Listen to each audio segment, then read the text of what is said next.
Musicians in bars getting beer. I have Anna Gutmanis. Perfect. Tell me about Anna Gutmanis' music.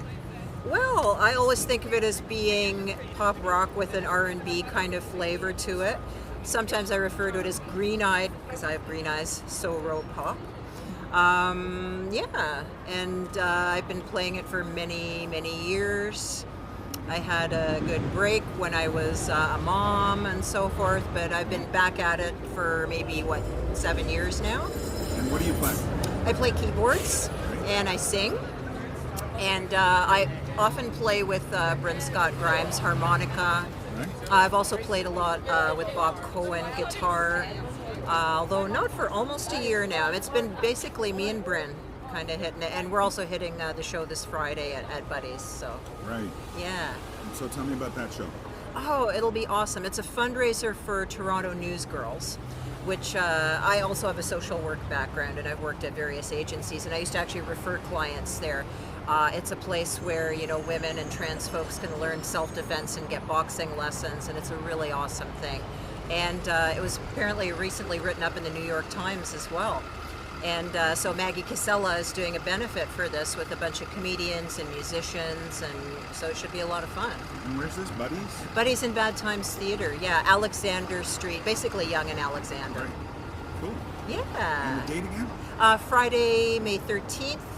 I believe it's at 7:30 p.m. Oh, okay. Early Yeah. show. That's great. Yeah. And so that's with your harmonica player? Well, yeah, with my harmonica player, and he's going to do a little set of his own as well. He also teaches harmonica. He also plays in a duo called Taylor and Bryn, and they've just pretty much finished building their new recording studio. Right. And yeah, so that'll be exciting to have that up and running. Very cool. Yeah. So yeah, go on. Tell us about your history. What got you into this? Oh, well, I got to tell you, when I first heard my older sister's Laura Nero records, I thought to myself, okay, I want to do what she does. My sister as well, because she did good things, but Laura Nero in particular, I wanted to write and sing stuff that was memorable. And she was more memorable in the public consciousness as somebody whose songs were covered.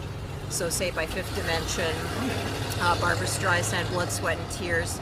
And in fact, she was actually offered the lead vocalist spot for Blood, Sweat and Tears for a while, and she considered it, but she remained as a solo artist. And she was very much a cult artist.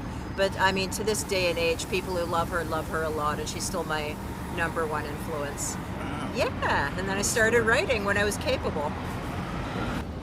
So that's quite a major influence. So why don't you tell me more about what's going on with you right now? Sure. Well, right now I've got a video out, and it's actually been out for about a year and a half, and it's more of a short film. It's based on a song that I wrote for my album Glimmer in the Dark. So this tune from Glimmer in the Dark is called Another Way Out, and it's actually a song that I wrote while I was working at a shelter. A client of mine, her best buddy had been gay bashed, and it really pissed me off, and so I wrote that tune. And then when a friend of mine, Simone, who's a director, heard it, she thought, well, that's the tune we have to do the film for. So we basically did this video where a bunch of folks are talking about their own stories of being bullied and then coming out and then sort of becoming who they are and becoming really happy. And so, yeah, that's played all around. It recently played at the Toronto Short Film Festival, won an award in Texas a couple of years ago. So, yeah, it's pretty exciting. Yeah, thank you. Do you have any favorite places around town that you like to play? Oh, I do, yeah. I really enjoyed, I did this benefit at the Steady a couple of years ago. That was fun. That's kind of a cool spot.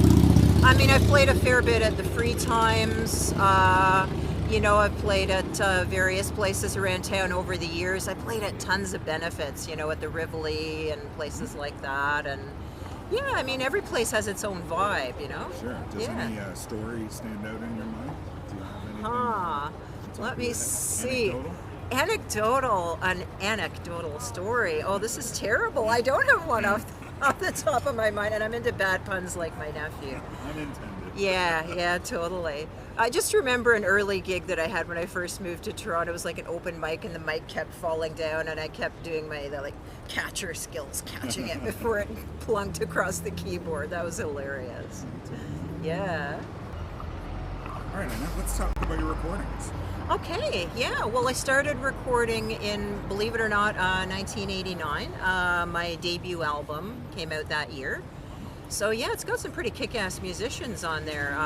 You know, Randy Cook, major session player, drummer in LA now. Ken Tobias, Donnie Zablotny. He was the guitarist for Roman Gray at the time.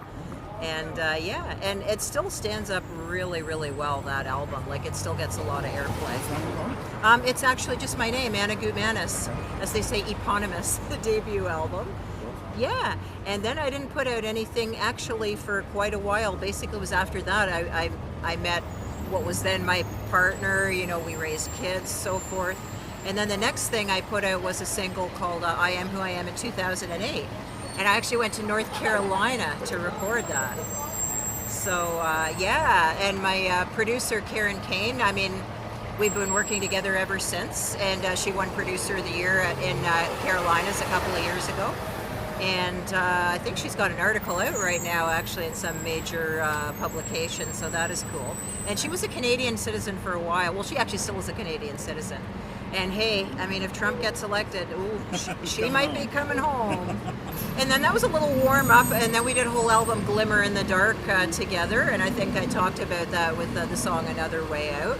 And then after that, we did basically a couple of singles, Diamonds and Stiletto Shoes, and which is kind of Billy Joel-esque. He's my favorite male singer-songwriter. And lately it's Cold, which is very kind of street corner, doo-wop, bluesy kind of sounding. And that's still getting some really great airplay. 2 years later, it made the rounds of a lot of blues stations in the UK this past winter, so that was cool. Yeah. So what's a nice girl like you doing on Musicians in Bars Getting Beer? How did you hear about it?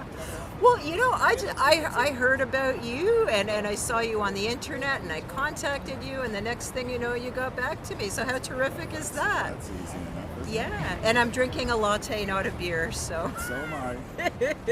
Musicians at Second Cup. Exactly, a nice Canadian company. With a tower growing out of your head. There you go. Very Canadian. Anything else you want to talk about before we close out today? Wow, well, just, you know, I'm real happy to be in Toronto. I'm happy to be performing here again. I'm hoping to be recording here again in the near future. I'm sort of scouting out some possibilities now. Got tons of new tunes, so we'll see where that goes. That's great. Yeah. Thanks for being on Musicians in Bars Getting Beer, Anna. Oh, thank you, It's been a Billy. pleasure. It's been a pleasure talking to you. And cheers to that with coffee. Cheers, prosit. That's Latvian.